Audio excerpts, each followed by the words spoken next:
सुने को पते ना फुलवा पे छुअत भवन बन जाए ज्योतिये न बोइये सिचिये न सोए बिनुदार बिनुपात फूल एक होए गगन मंडल में फूल एक फूला तरभर डाल ऊपर हो मोला फूल भर फूलन मलिन भर गाथल फुलवा बिनसनो भौरा निवास कहीं कभी सुनो संतो भाई पंडित जन खुद रहा दो भाई के पास पंक्ति का शब्द है। सदु कहते हैं कासो मैं कासो कहो मैं किससे कहूं कासो कहो को सुने कौन मेरी बातों को सुनेगा मैं कासो कहो को सुने को पत्यार्थी कौन विश्वास करेगा। कबीर साहब की जो बात है वो कुछ भिन्न है। जो लोगों की जिसको हम धार्मिक कहते हैं उससे हटके है। बात समझ में लोगों की इसलिए नहीं आती कि कबीर साहब का नाम लेकर के तरह तरह के विचारधारा कबीर साहब के नाम की है। कोई कबीर साहब को ईश्वर सिद्ध करता है, कोई कबीर साहब को ब्रह्म सिद्ध करता है, कोई कबीर साहब को कबीर सिद्ध करता है, कोई अनपढ़ सिद्ध करता है। तरह तरह की बातें कबीर साहब के ऊपर सुनने में आती, पढ़ने में आती। लेकिन कबीर साहब को समझने के लिए सदगुरु कबीर साहब ही जैसा होना पड़ेगा तभी बात समझ में आएगी। क्योंकि बात ही ऐसी है। कबीर साहब कोई ब्रह्म का प्रतिपादन करने वाले नहीं है, ना ही कोई ईश्वर का प्रतिपादन करने वाले हैं, ना कोई देवी देवता को प्रतिपादन करने वाले हैं, ना ही नहीं अवतारवाद को मानने वाले हैं। जीव को मानते हैं जीव श्रेष्ठ है। और किससे कहोगे? क्योंकि सबके पास कल्पना है, सबके हृदय में कल्पनाएं दौड़ती रहती है, कल्पना की तरंगें उठती रहती है। और कैसे कहा जाए कि जीव ही सत्य है? क्योंकि सारी बात जीव के ऊपर होती है। हम जीव को जान नहीं पाते, इसलिए वर्णन किया है। हम जीव को नहीं समझ पाते, इसलिए हमारी अविद्या नहीं फूटती। हम भी उसी महापुरुष के नाम करके अपने पूर्व के जो सिद्धांत है, चाहे ईश्वरवाद का हो, चाहे ब्रह्मवाद का हो, चाहे अवतारवाद का हो, उसी के नाम से प्रतिपादन करते चले जाते। सत्य का तो बोध हुआ नहीं, लेकिन और अज्ञानता में हम ग्रसित हो गए। गुरु इसलिए कहते हैं कि कासों को हम किससे कहूं, कौन सुने और कौन पतियाए, कौन मेरी बातों को सुने और फिर विश्वास कैसे करे। मैं किससे कहूं, को सुने को पतियाए, फूलवा के छुअत भवन मर जाए। फूल को छूते ही भंवरा मर जाता है। इसका अर्थ होता है कि फूल को छूते ही भंवरा मर जाता है। फूल क्या है? फूल है वासना, अंधविश्वास, मान्यता। पहले बता दिया, चाहे ईश्वर की हो, चाहे ब्रह्म की हो, चाहे आत्मा की हो, चाहे परमात्मा की हो, चाहे अवतारवाद की हो, ये फूल है। अब इसको आप छूते हो या कोई भी विवेकी पुरुष इसको छूता है तो जानते हो क्या होता है? जो इस मान्यताओं से ग्रसित है वो मरा हुआ हो जाता है, मतलब उसका विवेक शून्य हो जाता है। वो खुद विवेक नहीं करता कि जो मैं बातें कही वो कितना सही है और कितना गलत है। इसको गुरुदास आते कि को मैं कासों कहूं, को सुने को पत्याए, फुलवा के छुअत भवन में ले जाए।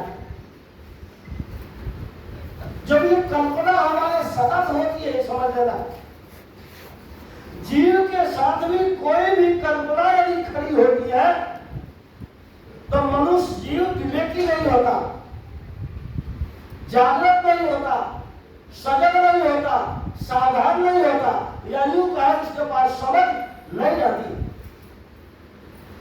उसका विवेक शुद्ध हो जाता है। जगा था तो ज्ञान करने के लिए, तो ज्ञान करने के लिए जब चलता है तब ज्ञान ही होता है। भूमिका तो ज्ञान की है, लेकिन जब उधर से आवरण आता है, विचार आता है, संस्कार आता है, तो उससे अपने आप को ध्वनित कर देता है, उसमें अपने आप को मिला देता है। यदि ये पता हो कि मैं तो ज्ञान करने के लिए चला हूं, किसी भी विषय का ज्ञान करने के लिए चला हूं, तो ज्ञानी बचेगा। लेकिन हम ज्ञान को पकड़ लेते, इसी को गुरु कहते हैं। किससे कहूं, सभी तो कल्पना में ही जीवन जीते हैं। कासो कहो को सुने, और सुनने वाला है कौन? कौन मेरी बातों को सुनता है, फिर विश्वास कैसे करेगा? कासो कहो को सुने को तो यार गुरुओं को छोड़ भवन मिल जाए। दूसरा अर्थ होता है कि वासना सभी के अंदर है, वासना भूत है। पांचों विषयों की जो वासना है ये भूत रूप है, और जब मन इसमें आसक्त होता है तो जीव का जो विवेक है वो शुद्ध हो जाता है, समझ नहीं पाता। इसलिए विषय का त्याग करना जरूरी है। ये पांचों विषयों के संस्कार हमारे अंतःकरण में रहते हैं, और यही संस्कार उभर करके सामने आते, अपने आप नहीं उभरते। उभारता तो जीव ही है, उठाता तो वासनाओं को, इच्छाओं को जीव ही है, लेकिन मूल बातें हैं उसके संस्कार इसके अंदर में तांडित होके ये उठाता है, और सामने स्थूल जगत है। इस जगत के विषयों में, इस जगत की आसक्ति में जब आसक्त हो जाता है तो इसकी जो विवेक दृष्टि है, समझने की जो क्षमता है, जो जागरूक होने की क्षमता है, वो जागरूकता थोड़ी हो जाती है, जानता नहीं। इसलिए गुरु कहते हैं किससे मैं कहूं, कौन मेरी बातों को सुने, कौन इसमें विश्वास करे कि हम विषयों में जीवन जीते हैं, विषयों से ऊपर उठते नहीं। कैसे? आपने कहानी सुनी होगी, कहा जाता है कि दो पति पत्नी थे, दोनों में काफी प्रेम था। किसी किसी का प्रेम होता है, सबको नहीं होता। देखा जाता है गृहस्थ जीवन में भी अगर किसी की पत्नी अच्छी संस्कारी है तो पति को मान लेती है, और पति भी ठीक ठाक है तो पति को भी स्वीकार कर लेता है, विचारों को, भावनाओं को समझ लेते हैं। लेकिन होता क्या है, किसी किसी का क्या 99% देखा जाता है कि मिलना बड़ा कठिन है। किसी से भी पूछो तो पत्नी पति की शिकायत करेगी और पति पत्नी का शिकायत करता है। इसका मतलब क्या है, दोनों के विचार भाव बराबर नहीं होते। हुआ क्या, दोनों में प्रेम था, लेकिन अचानक पत्नी की तबीयत खराब हो गई। जब पत्नी की तबीयत खराब हो गई तो आसपास के जितने डॉक्टर थे, जितने हॉस्पिटल थे, सबने दिखाया, वैद्य के पास भी दे गया, किसी तरह ठीक हो जाए।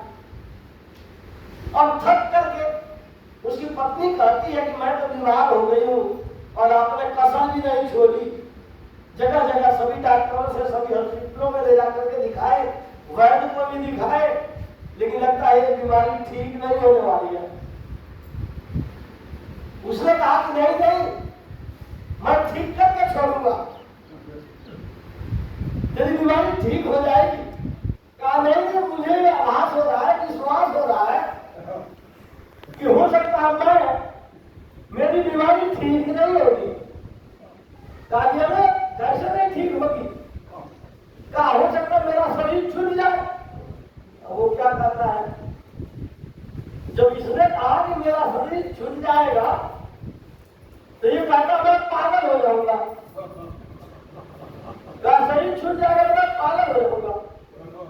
कहा एक बार सुनना, पागल हो जाओगे तो एक काम करना और शादी नहीं करना। शादी नहीं करना, मेरे बाद किसी और औरत के साथ जुड़ना नहीं, शादी नहीं करना। कहा जब पागल ही हो जाओगे तो पागल की क्या कमी? पागल तो कुछ भी कर सकता है। तो मतलब क्या है, सब के सब कोई बिरला ही व्यक्ति बचा है जो वासनाओं के थपेड़े नहीं खाता, जो वासनाओं से ग्रसित नहीं है, जो वासनाओं से बचा हुआ है, कोई बिरला ही है। बाकी पूरा ही संसार, और जिसको आप त्यागी कहते हो, जिसको आप विरक्त कहते हो, जिसने घर परिवार छोड़ा है, माँ बाप को छोड़ा है, वो भी त्यागी है।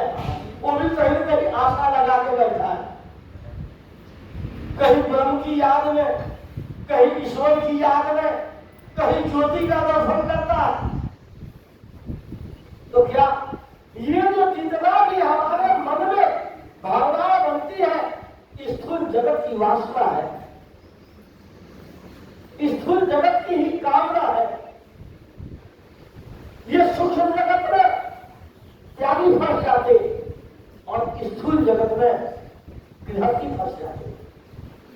गुरु इसलिए कहते आकाशों को बतलाए, गुरु छुअत भवन बन जाए। गुरु कहते हैं ज्योतिये न कोई स्थितिये न सोए, बिनु दार बिनु पात खुद एक होए। इस वासनाओं के लिए जो भूमिका होती है छोटा नहीं जाता। जैसे खेत में हम बीज डालते हैं तो उसकी जुताई करते हैं, खेत की गुड़ाई करते हैं, खेत की। और जब पौध लग जाता है या बीज लग जाता है, अंकुरित जब हो जाता है तो समय पर उसको पानी भी देते हैं। लेकिन ये ऐसा वासना बीज है कि इसके लिए जोतना नहीं पड़ता। जोतिए न बोइए, सींचिए न सोए। इस बीज को जोतना नहीं पड़ता, सींचना नहीं पड़ता, फिर भी ज्योतिए न बोइए, सींचिए न सोए। अब बिनु डाल बिनु पात खुद एक होए। बिना डाल के बाहर के तो आप देखते ही हो, डालियां होती है, पत्तियां होती है, अंकुरित होता है, पत्तियां होती है, डालियां आती है, तब फूल लगता है, तब फल आता है। लेकिन ये वासना रूपी जो बीज है, इसमें डाल भी नहीं है, इसमें पत्तियां भी नहीं है। बिनु डाल बिनु पात खुद एक होए। लेकिन फिर भी ये वासना खड़ी हो जाती है, खड़ी रहती है। एक बच्चा जन्म लेता है, आप देख रहे, नवजात शिशु है, नवजात शिशु के अंदर वो 6 पशु कर रहे हो, क्या है? वासना ही तो है। अगर ठीक से गहराई से उसको देखोगे, अभी पैदा हुआ है, उसके लिए क्या कोई कर्म किया है? उसके लिए क्या कोई मेहनत किया है? उसके लिए क्या कोई परिश्रम किया है? अभी अभी पैदा हुआ है, लेकिन 6 पशु कर्म उसके अंदर व्याप्त है। गुरु इसलिए कहते हैं ज्योतिये न बोइए, सींचिए न सोए, बिनु डाल बिनु पात खुद एक होए। गगन मंडल में खुद एक भूला, अतर और डाल ऊपर मूला। गगन कहिए, हृदयाकाश या खोपड़ी, जिसको सहस्त्रार कहा जाता है। सरल अर्थ में मस्तिष्क ले लो, मस्तिष्क। मस्तिष्क विचारों का केंद्र है, और विचार कब उठते हैं? जब भरे होते हैं।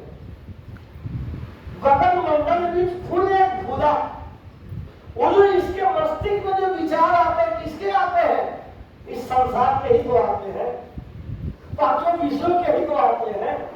इन पांचों विषयों से अलग हट के किसी के संस्कार आते हैं क्या? नहीं आते। गुरु इसलिए कहते हैं कि गगन मंडल बीच फूल एक फूला तब भरदान ऊपर भर मूला, तब कहीं नीचे, उसकी शाखाएं नीचे है और जो जड़ है वो ऊपर है। मतलब जो मस्तिष्क में विषयों के विचार आते हैं, जब विचार आते हैं तभी इंद्रियां सक्रिय होती है।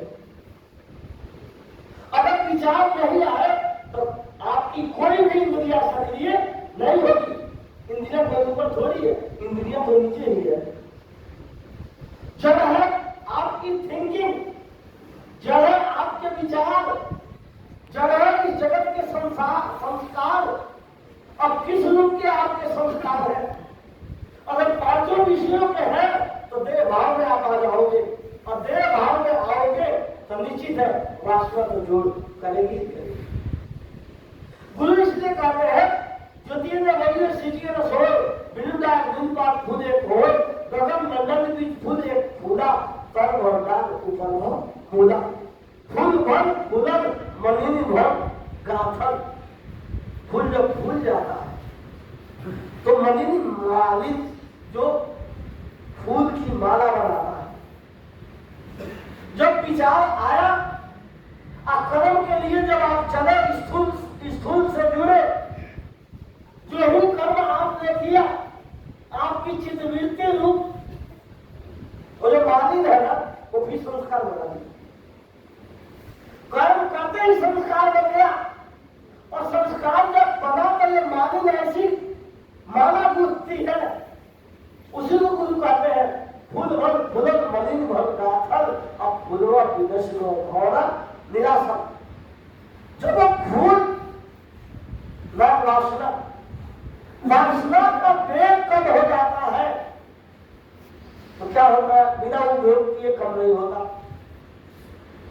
जैसे उदाहरण दिया जाता है, शराबी है, शराब की आदत है, अगर शराब की तरफ चलता है, शराब जब पी लेता है तो फिर दोबारा शराब लेने की इच्छा नहीं होती, तो नशे में हो जाता है। जब पूरा शराब पी लेता है, अगर बेहोश हो जाता है तो फिर शराब लेने की जरूरत नहीं होती, अपना होश खो देता है। इसलिए कोई भी विषय है, पांचों विषय से यदि आप आवृत है, ग्रसित है, यदि एक भी विषय में आपका मन आसक्त हुआ तो फिर आपकी शक्ति खत्म होगी, आप उठ नहीं पाओगे, खड़े नहीं हो पाओगे। उसी को गुरु दर्शाते हैं कि फूलवन फूलन मलिंदर बहुत गाथल अब फूलवा विवश हो भौला निराशल।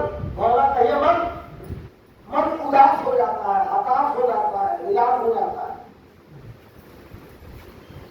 गुरु कहते हैं कहीं कभी सुनो संतो भाई पंडित जब फूल रहा लो भाई।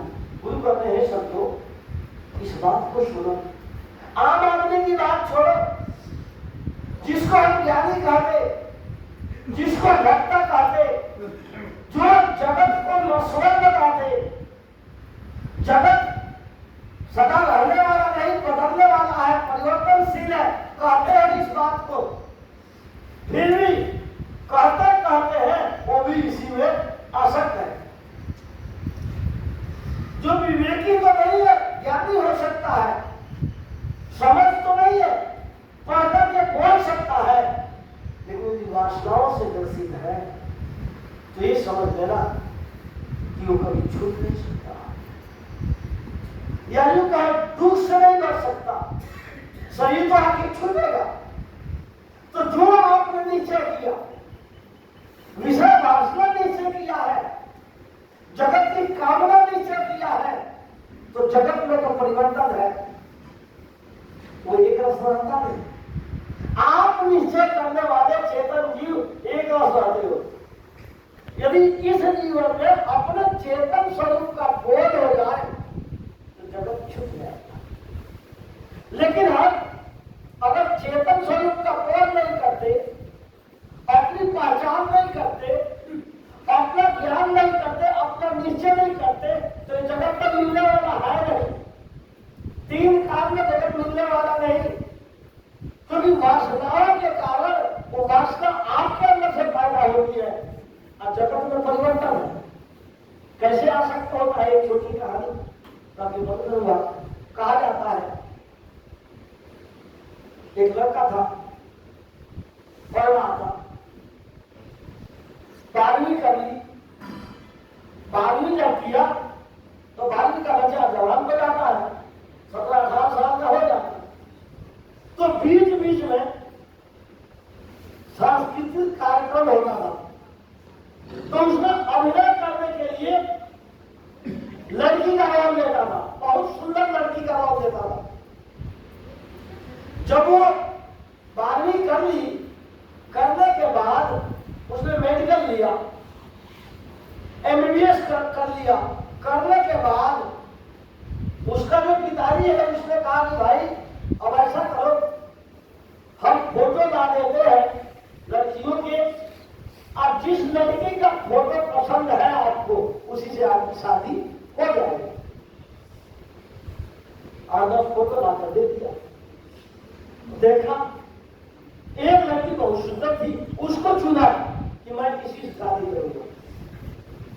अब उस लड़की को पता लगाने के लिए उसका पिताजी चलते चलते चलते क्या वो स्कूल में चले गए, क्योंकि वो स्कूल का फोटो था।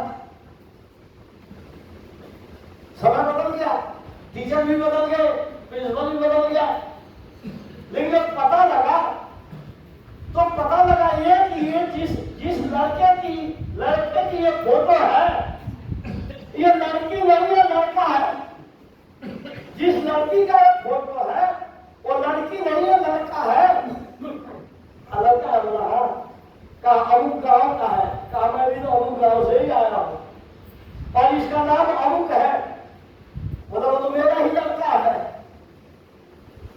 और जो मेरा ही लड़का वो लेकर के आया फोटो, जिसको चुन करके रखा था, दिखाया, स्वीकार तो कर दिया। कहा बेटा सुन मेरी बात, ये फोटो तेरा ही है, ये कोई लड़की नहीं।